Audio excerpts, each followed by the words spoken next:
Good afternoon, everyone, and welcome to the fifth session of the 6 Weeks to Flexible Work and Life Success series. I'm Callie Williams-Yost, and this series is part of a broader effort to bring leaders, managers, teams, and individuals together to reimagine work and life through this crisis and beyond. Today, we're talking about the mindset shifts that make that reimagining process even more effective, especially as we move into this next phase, the evolving, flexible new normal we are in. But first, I want to introduce my producer, Lauren, who is going to be with us today. Hi, Hello, Lauren. everybody. Hello, Hello. hello. Today, as I said, we're going to talk about the mindset shifts that make the reimagining process even more effective. And the two specific shifts we're going to talk about is the belief that work is a what, and that flexibility, the process is fair, even though the outcomes may look different. That still means it's fair, but they're just not looking the same. So how do you make those mindset shifts to be able to reimagine work and life? But first, before we start talking about that, let's kind of review where we are in week 3. So where we find ourselves right now is the strict across the board safe at home mandates are starting to lift. And as a result, in many areas, this is happening without the 14-day reduction in the number of cases that had been the guardrail that states and communities were supposed to meet before they did relax these mandates, but we're doing this a little faster than we had originally hoped. So workplaces are beginning to formulate their reopening strategies.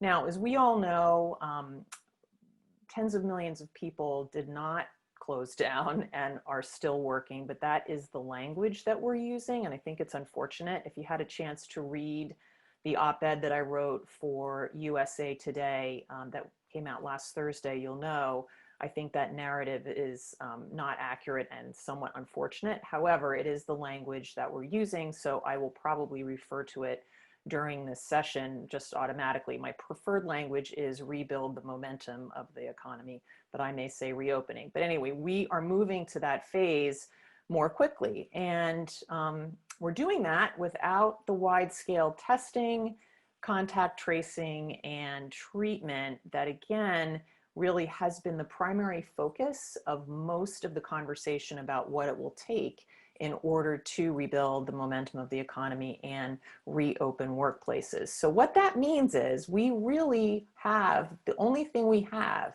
is to try to maintain as much social distancing as possible and reduce the amount of exposure. And the only tool in our toolkit to do that as we reimagine work and life in this next phase is work flexibility, or flexibility in how, when, and where work is done.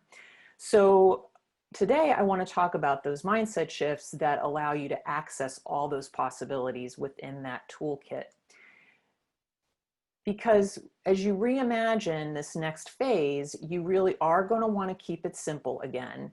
You're going to want to be able to look at all the options, but think about what's going to get your business and your job and your life to the next level as things evolve. You're going to want to start with where you are. You're going to want to continue to be about intention and not perfection, because as you begin to reimagine what this could look like, it's not really going to be clear. And you're going to have to continue to innovate. You want to keep prioritizing, because as we move to this next phase, the priorities are going to shift probably as well. So keep prioritizing, keep communicating, and then ongoing recalibration as you keep leveraging the learning. I think what we're all beginning to understand is that this is just going to be an ongoing evolution until we have that testing, we have that contact tracing, and we have a treatment or vaccine that really does let us then open things up even more broadly. So the goal, again, with strategic flexibility as this tool to lead us into this next phase effectively and safely, is that the ultimate goal is that managers, teams, and individuals are leveraging all of the options of work flexibility, technology, and workspace offsite, but now maybe perhaps more on-site, with strategic coordinated intention in this evolving, flexible new normal, because it's going to iterate again, and it will iterate again as realities change. One reality could be, in fact, that we have another second wave in the winter, which means we're going to have to go back to perhaps more of the strict mandates, safe at home, which would be another reality. But in all of this, we're using strategic work flexibility to do our jobs, to achieve business goals, and manage our lives, and keep the momentum of the economy going as safely and with as much health and safety as possible. So what would that look like? And I think this is, again, where we are right now. We don't have a lot of answers around what this next phase is going to look like. I think it's going to take a couple more weeks of brainstorming, of thinking, of knowing where things stand before people start to really begin to think about how they're going to take action. But again, let's just start thinking about what that combination of how, when, and where work is done could look like. In a couple weeks, that would be week 5, I'm going to share with you some of the case studies, some of the models that leaders have been talking to me about. I'm not quite ready to share them yet because they're still very much in the initial formulation stages, but I think in a couple weeks, I will have a little more clarity around what some of these leaders are thinking, and I can share some of the high-level ideas that they are beginning to consider implementing. But for right now, high level, what would be that combination? What could that look like? Well, it could be a combination of remote work for sure. What we know now is, according to a Harris poll, 54% of US adults said they are now working from home because of the virus. And according to a Monmouth poll, 24% of those people said it was for the very first time. So what that means is, people are doing it. And I think that's been one of the biggest surprises in all of this is where there might have been a sense that, whoa, that can't be done remotely. Wow, maybe it really can. So there is going to be an element of remote work where it works in that next phase. There's also probably going to be staggered schedules. And what I mean by that is you're going to have people coming in earlier, leaving earlier, coming in later, leaving later, and there'll be a lot of reasons for that. But one of the primary reasons, I think, is going to be how are you going to accommodate people into the workspace? So if you're in a high-rise building, how are you going to get people in and out of these buildings if you can only have 4 people in an elevator? You cannot have everybody arriving at the same time, leaving at the same time. It just is not going to work. The other reason we're going to have staggered schedules is that this is what school systems are saying they are going to be doing in order to get the kids back to school. Now, nobody's announced that completely, but this is what's in the innovation stage of how they could make the school socially distant and reduce exposure to the kids. And so that staggered schedule is going to have to be accommodated for parents as well. Alternating A and B teams. This is going to be some way that, again, to fit fewer people into the same workspace. And that probably is going to have to be in combination with some form of remote work or staggered schedules. And redesign workspaces. One of the most interesting things for me right now is to follow some of the stories around how workspaces are going to be redesigned, the barriers that are going to be put up in open workspaces, some of the ways they're going to handle the flow of people. In these workspaces, people are also going to have to be wearing masks, and also the airflow issues are very interesting. I didn't realize that airflow is very important. So again, you're going to see all of these things working together in terms of how this next stage of work flexibility is going to be implemented. And finally, there's the technology, and that is also going to be part of this as well. Technology is really going to have to be part of the facilitation of this implementation. And I say that at the end because sometimes there's a little bit of a first level focus on the technology, but technology really is an enabler of all of this coordinating with each other in a seamless way.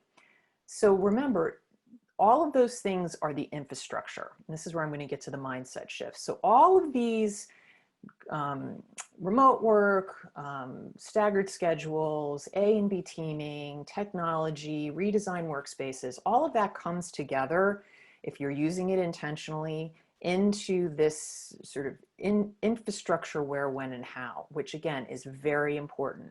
But what activates it is that culture of shared leadership we talked about, where you have managers, teams, and individuals, again, working together, coordinated in a way that they're leveraging, they're activating that infrastructure. And that's where the mindset comes into play.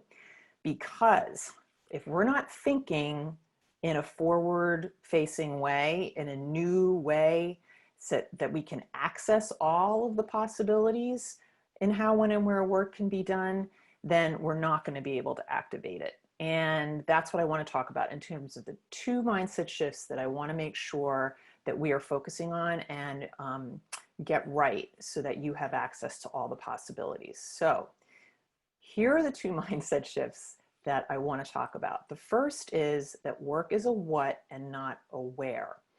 So those of you who follow my work know that I have been going into workplaces for 2 decades, shifting cultures to high performance flexibility. So I have a lot of experience with where resistance tends to hit. This is why I only work with visionary leaders who are willing to take a stand and bust through this resistance to say to the people who report up to them, hey, we're doing this differently and we're not being locked into work is a place we all go. But oftentimes that's the bias that I run into, specifically in the leadership levels below, that when work is where we go. And so if I'm not going to a workplace, then people aren't working. And what I hope has happened with all of this in the last 2 months is seeing how that is not the case. That's why I don't like the reopening language, because it assumes people who are working remotely are not working, and that is actually not true. In fact, people are saying they're working more and harder. So work really is a what. It is what we do. And we want to make sure that we access that mindset shift. And I'll talk about that more in a minute. The next mindset shift is work flexibilities, the outcomes or what it looks like at the end is not always fair, meaning it's not one size fits all. Not everybody is doing the same thing, but the process that you use to get there is fair and is consistent. But if we're seeing that somebody we work with in an organization has a different type of flexibility than we do, that does not mean it's unfair. It just means that the process used to get to that outcome was the same process used to figure out what you're doing. And that was fair, but the outcome is going to look different. So let's start with work is a what and not a where and why it matters. So you have to, in order to make this shift, you need to make this shift in order to access the full continuum of flexibility. And what that means is you are asking the question, what do we need to get done? And how, when, and where do we do it best? And I'm going to add to this sentence, in this phase of the pandemic, okay? Because the answer to that question is going to be different based upon people's different jobs, what your business is going through, what the economy is happening in the economy, what personal issues are going on with people, and where that you fall on that continuum could be different depending on jobs. So there could be people in your organization or in the job you have where you really are just to do an informal shifting. Like sometimes you may physically go into an office if it's required, but other times you're going to work remotely. Maybe you'll shift when you're working based upon what you're doing.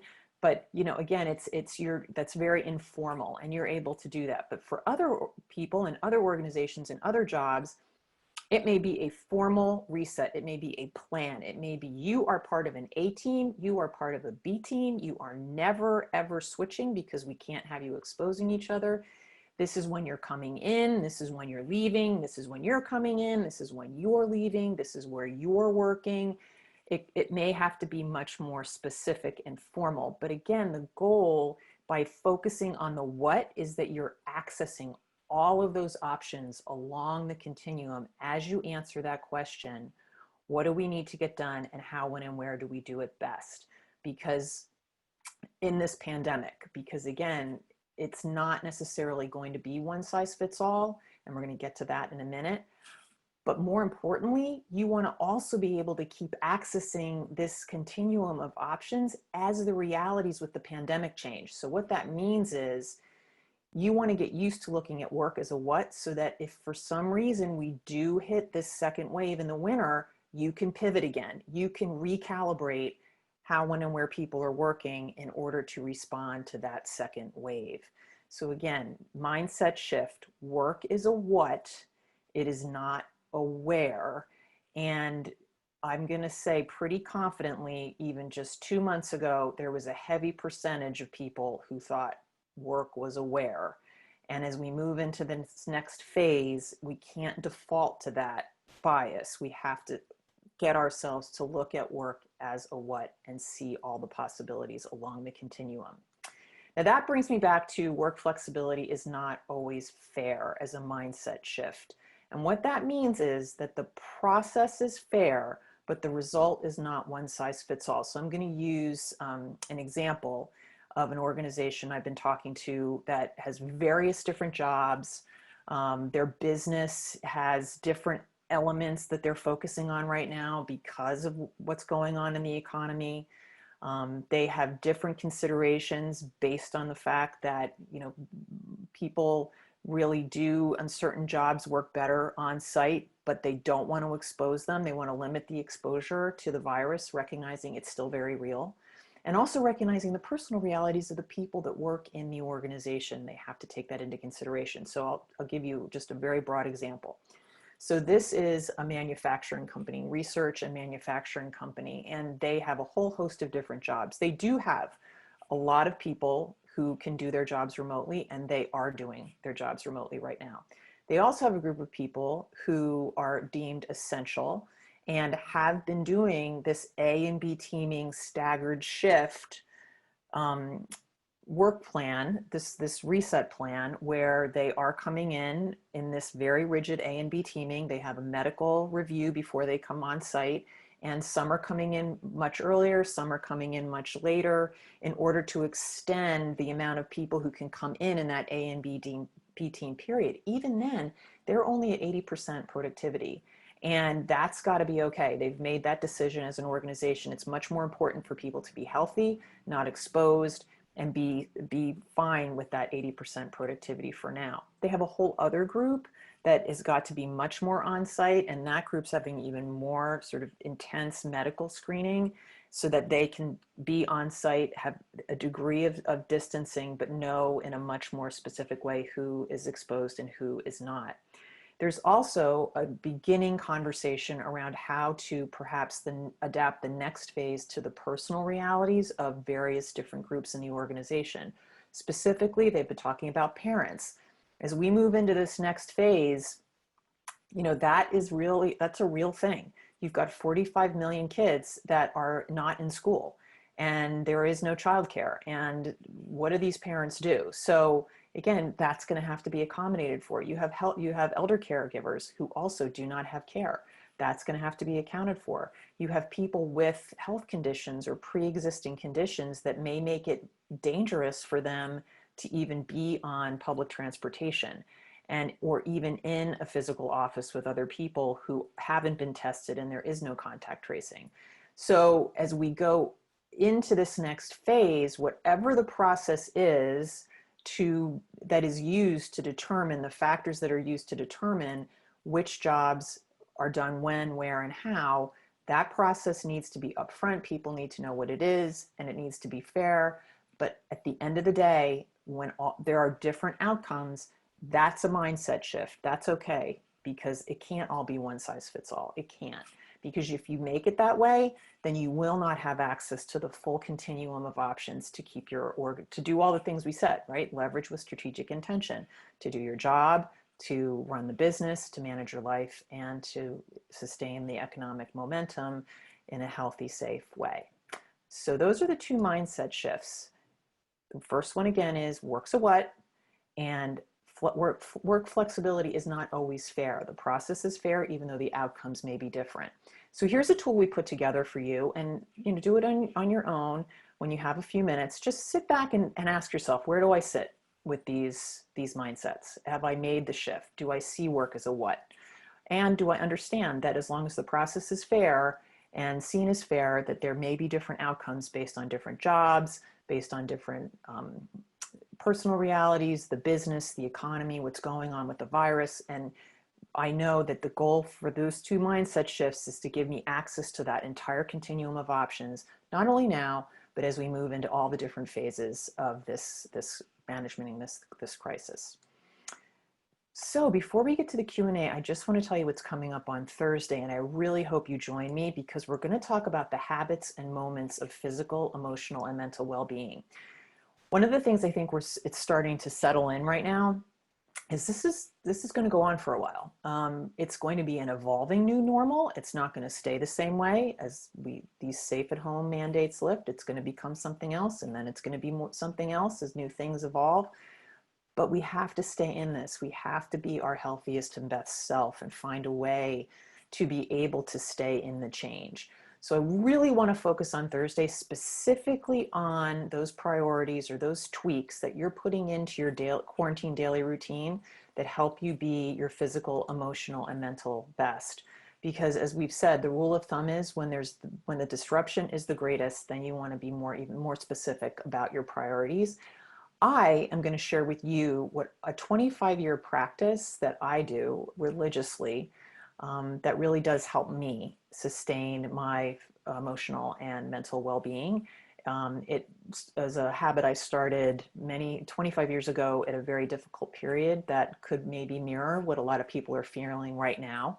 And I'll share with you that story and I'll share with you what I do. And I really hope you come to that session with your priorities and what you are doing. And we're going to exchange ideas and really help each other. Again, we're 2 months in. I think we're ready to say, okay, so what could I do to kind of keep me going through this what's going to be an ongoing changing evolutionary period. And to help you with this, I urge you to go to the Flex Strategy Group COVID-19 page or to the YouTube channel and check out my interview with the amazing Whitney Johnson. She is the first person we interviewed as part of the Expert Insights series, and it is fantastic. Why I love her work is that she talks about the S-curve of learning. And the S-curve of learning is a wonderful context to understand where we all are and what we've been experiencing. So if you think about it this way, the virus has thrown us all on a new S-curve of learning, and it was not voluntary, it was involuntary, and it was overnight. And so we are in the lower end of that curve, which is why it feels so disruptive and overwhelming. But as you hang in there and you stick with it and you stay with the learning, you're going to start to feel yourself move up the curve. And Whitney's going to talk about what that looks like and what that feels like and how you can make the most of that experience and be ready to move to the next curve when we have to go to the next evolution of this new normal. So I really urge you to check out Whitney's wisdom, check out our conversation, and really look into her work because it's really perfect for this period of time. So with that, are there any questions? Lauren? Nope, no questions yet. Are you sure? Okay, well, happy to answer them. I will say for me, the question that I am hearing over and over and over again is, what's next? What does this look like? How are we going to do this? And I think that's a good place to be. I think that's a good, thoughtful next stage place to go. As long as we continue to stick with all those principles of reimagining work and life in crisis, as long as you make sure whatever you're evolving to, you're trying to keep it simple, you're building on where you are. It's not about perfection. It really is about intention. You just keep prioritizing, you keep communicating, you keep recalibrating, and just leverage the learning. And we will get to the other side. So if that's the question you're asking yourself and that's where you are, then you are really in good company because that's what I'm hearing everybody is doing. So if there are no questions. There's one more. Oh, okay. Nadia asks, what has worked in the past to shift the mindset to work being a what? I got to tell you something. My personal opinion is, okay, let me tell you before. Let's do pre-COVID and then we're going to do post-COVID. Pre-COVID, I hate to say this, pre-COVID took two things. One, a very forward-thinking, highly regarded leader who went out to their workforce and said, you know what, we're doing this differently. And get on board and let's walk through this culture shift process together because we're not staying where we are. And then it took everybody getting trained and then going through a pilot process where they had to experience it. And then at the end of that, they would be like, oh, wait, wow, we could do this. Wow, that's amazing. Okay. So that was pre-COVID, and that is actually why when I chose the clients to work with, I needed to always have that valued, powerful, visionary leader who was willing to pave that way, or otherwise it wouldn't happen because people wouldn't want to make the effort, right? Post COVID, I am encouraged that this sort of, remember at the beginning when I did the introduction, this is a pilot. Everybody just went to pilot overnight, okay? So unfortunately, there's no training, there was no readiness, and that's gonna have to come later to get everybody on the same page. But right now, people have had their minds opened. My concern at the moment is, as we start talking about the next phase, we're going to default back to some old thinking, that we're going to be able to go back to the way things were. And the genie's out of the bottle with this. And I am not saying that everybody needs to be remote all the time. I am not saying that. I think it really is going to depend on jobs and also on health. However, I think ultimately when it is safe, when there is a way to do this so that people feel like they are not exposed, exposure is limited, and they have the social distancing they need. And I think people are going to want to be in physical spaces with other people. But I do think remote is going to always be a component of this. And it's going to have to happen in concert with schedules and teaming and technology and workspace. And that really does require seeing work as a what. And I'm hoping that this involuntary pilot has opened the minds so that we can go there, but don't revert back. That's one of the reasons I'm emphasizing this today. Okay, should we, I think Is she there has a another follow-up. question? Yeah. Nadia has a follow-up there. Yeah. Questions already coming up regarding loosening of social restrictions, not returning to office, but wanting to work from vacation homes. So I think that goes along with what you were saying. Here's the thing. It depends on the job, and it depends on whether the work can get done there. And I think you just keep moving forward with the what and make the process be, is the job capable of being done there? Is there a requirement that there is a physical presence of some kind? Is there a sense that you can maintain social distancing in some coordinated teaming way that's required? Again, it just really looking at that job. I wouldn't worry about where the remote is happening unless there is really truly a need to be physically together in a socially distancing physical space. And that vacation home would make that person unable to be part of that solution. But again, make the process fair in coming up with what that looks like. Okay, so with that, I'm going to leave you with our friend Rosie. Remember, we can do this.